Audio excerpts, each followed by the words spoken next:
আচ্ছা, nasal place অ্যাসিমিলেশনের বাকি এক্সারসাইজগুলো দেখি আমরা। 11.4 বলছে the prefix for my has several allomorphs, choose an underline form and give reason for your choice. তাহলে এখানে দেখো, ডেটা দেখে আগে বলছিলাম ভয় পাবো না, প্রশ্নটা দেখবা। বলছে মায়ের জন্য অ্যালোমর্ফ, আমরা জানি মাই হচ্ছে পজিশন বোঝায়, সো এখানে অবশ্যই পজিটিভ মার্কার থাকবে, ঠিক আছে, প্লাস রুট থাকবে। তো এখানে একটু মরফোলজি জ্ঞানটা কাজে লাগাতে হবে অ্যান্ড আমাদের এই মায়ের পার্টটুকু বের করতে হবে। প্রত্যেকটা ডেটার দিকে চেয়ে দেখো যে এইটুকু কমন, তাই না? দেখো এই এ প্লাস একটা নেজাল, এটা খুব কমন। তাহলে আমরা ধরে নিচ্ছি এইটুকু হলো আমার মায়ের জন্য পজিশন আর বাকিটুকু হচ্ছে রুট। তাহলে আমরা কয় ধরনের নেজাল প্রিফিক্স পাই একটু দেখি। মানে মায়ের জন্য আম, আন, আং, প্যালাটাল এন। আচ্ছা, মোটামুটি এই চারটার মধ্যে একটা হচ্ছে আন্ডারলাইং ফর্ম।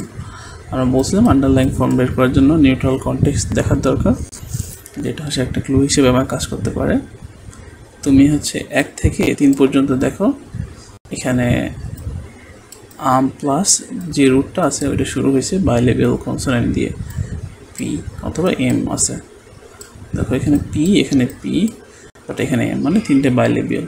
তার মানে বাইলেবিয়ালের কারণে বাইলেবিয়াল নেজাল হচ্ছে। 5 দেখো ভেলারের কারণে ভেলার নেজাল। 6 দেখো প্যালাটাল কনসোনেন্ট, এই জন্য প্যালাটাল নেজাল। 9, 10 দুইটাতেই এই দেখো এখানে হচ্ছে প্যালাটাল, অ্যালভিওলার। তাহলে আমাদের নিউট্রাল কনটেক্সট আমরা খুঁজবো। আমরা নর্মালি ট্রাই করি কী দিয়ে বলো তো, দেখি ভাওয়ালের সাথে কোনটা বসছে। তো ভাওয়ালের সাথে দেখো এখানে এইভাবে কোনটা নাই। তাহলে আমরা একটা জিনিস দেখছিলাম যে ভাওয়াল প্লাস আরেকটা এলিমেন্ট আছে যেটা আমাদের নিউট্রাল কনটেক্সট হিসেবে কাজ করে, যার সাথে আসলে নেজাল প্লেসের কাহিনী খুব একটা নাই বললে চলে, সেটা হলো এইচ, ঠিক আছে। তো দেখো এইখানে 7 নম্বরে আছে যে এইচের সাথে বসছে। আমি 7 নম্বর ক্লু পাই না, আমার আর চিন্তা নেই। তো দেখো যে এইচের সাথে তো নেজালের কোনো কাহিনী ছিল না, তারপরেও এতগুলো থাকতেও বসছে কি দেখো আন, মানে এ এন। তাহলে এইটা হচ্ছে আমাদের আন্ডারলাইং ফর্ম। তাহলে তোমরা লিখবা এইটা আন্ডারলাইং ফর্ম, কারণ এটা সবচেয়ে মোস্ট নিউট্রাল কনটেক্সটে বসেছে, কারণ এইচের সাথে নেজাল প্লেসের কোনো শেয়ারিংয়ের কারণ নাই। এবার তাহলে রুলটা লেখো যে আমরা এটা কেন নিলাম।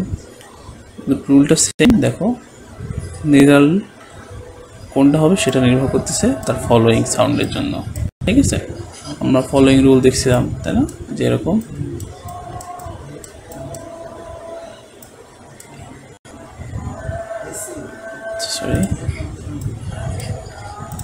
এই যে এরকম একটা রুল দেখছিলাম, মানে এই পরবর্তী কনসোনেন্টটার কারণে আগের নেজালটা চেঞ্জ হচ্ছে, তাই না।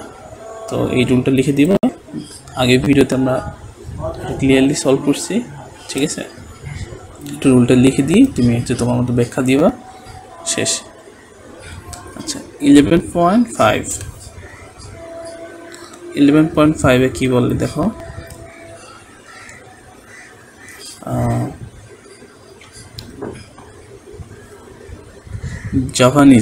জাভানিজ ল্যাঙ্গুয়েজের জন্য suggest an underlying form for the verbalizer morpheme. আচ্ছা দেখো এখানে কিন্তু আমার 4টা কলাম আছে। আমার কি বলতে বলছে দেখো, আমার কিন্তু নাউন দেখতে বলে নাই, আমার দেখতে বলছে ভার্বালাইজড কলামটা, ঠিক আছে, ভার্বালাইজড নাউন এটা দেখতে হবে। মানে আমার কাজটা আসলে এখানে। তাহলে এটা হচ্ছে আন্ডারলাইং ফর্ম, আমাকে বের করতে হবে। দেখো নাউন ছিল এটা, তাহলে ভার্বালাইজ হয়ে গেছে এটা, মানে দেখো একটা এম যুক্ত হয়েছে। এটা ছিল রুট, মানে স্টোরি বোঝাচ্ছে। এখন যখন ভার্বালাইজ হয়েছে, ঠিক আছে, এন যুক্ত হয়েছে। এটা ছিল একদম রুট বলতে পারো, কোনো মানে নাউনের রুট, আর এটা ছিল ভার্বালাইজড ফর্ম। এখানে ভেলার এন যুক্ত হয়েছে। 4 নম্বর এইটা হয়ে গেছে ভেলার এন। তাহলে এখান থেকে আন্ডারলাইন ফর্ম আমাকে বের করতে বলছে। হ্যাঁ, আন্ডারলাইন ফর্ম দেখে খুব ইজি। নিউট্রাল কন্টেক্সট দেখো, আমার বসতেছে এম, বসে কখন এটার সাথে।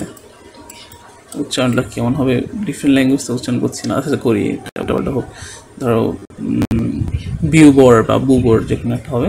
দেখো এম প্লাস বি, বাইলেবেল মিলছে এন, এটা উচ্চারণ আরও জানি না কি হবে, কিন্তু রুট ছিল এরকম। তাহলে অ্যালভিওলার ডি, অ্যালভিওলার নেজাল মিলছে। ভেলার নেজাল শব্দটা ছিল গুনটেং। এই যে ভেলার মিললো, আর এটার সাথে বলছে এটা উচ্চারণ কেমন, আটসার।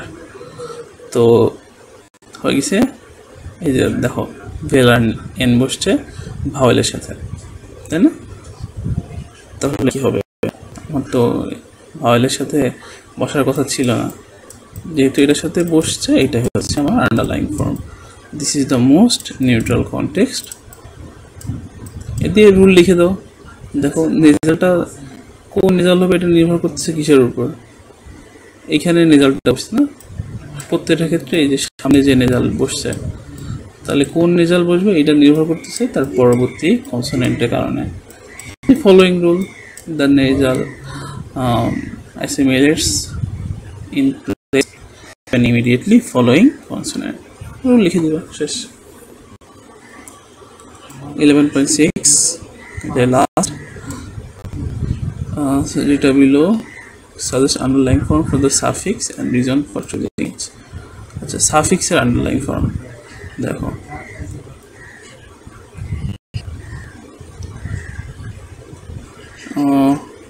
এটা হচ্ছে মায়ের জন্য,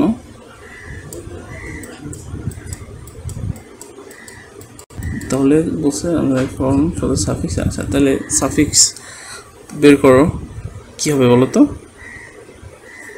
রুট কি, এখানে সব নেজালগুলো কাটো, সব নেজালগুলো বাদ দাও। নেজালগুলো বাদ দিলে কি থাকে, ধরো এখানে সব নেজালগুলো বাদ দাও, নেজালগুলো বাদ দিয়ে যেটুকু থাকে হলো আমার রুট। তাহলে দেখো কি বসছে, বির সাথে এম, মানে যে ইবন, বির সাথে এম, ভাওয়েলের সাথে এন, সাথে এন, 5 বসছে ডির সাথে এন, 6 সেম ডির সাথে এন, 7 ভেলারের সাথে ভেলা নেজাল সেম। তাহলে বলো তো এখানে আন্ডারলাইন ফর্ম কি হবে, দেখেই বোঝা যাচ্ছে যে আমার নেজালটা ঠিক তার আগের কনসোনেন্ট দ্বারা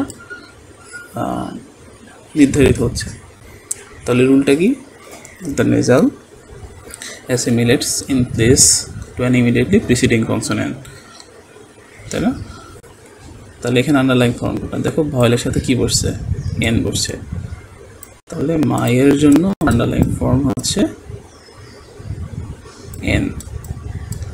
তাহলে এবার এটার জন্য দেখো, হিজের জন্য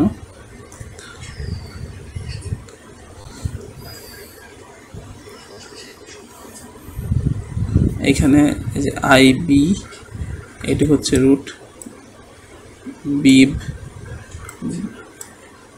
বো, এগুলো হচ্ছে সব এমকা রুট, ডাড রুট, টাড রুট, সোগ রুট, সেগ। তাহলে আমার কি কি পাচ্ছি আমরা সাফিক্স হিসেবে, মাং, মাং, আং, নাং, নাং, নাং, নাং, নাং। আচ্ছা, এগুলো হচ্ছে আমার সাফিক্স। তাহলে দেখো এখানে যখন বি ছিল তখন বসছে মাং, যখন বি আবার মাং, যখন ভাওয়েল বসছে তখন বসছে নাং।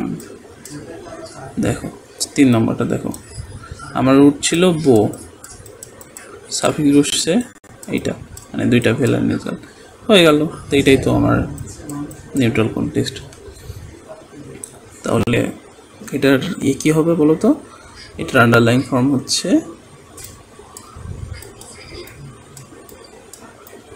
নাং। এই যে 3 নম্বরে এইটুকু হচ্ছে আমার আন্ডারলাইন ফর্ম।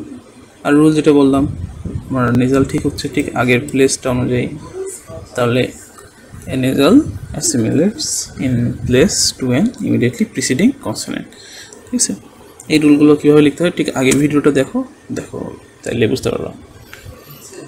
তাহলে আমাদের নেজাল প্লেস অ্যাসিমিলেশনের এক্সারসাইজগুলো শেষ। যদি বুঝতে না পারো জিজ্ঞেস করে আমি একবার বুঝাই দেবো, সমস্যা নেই।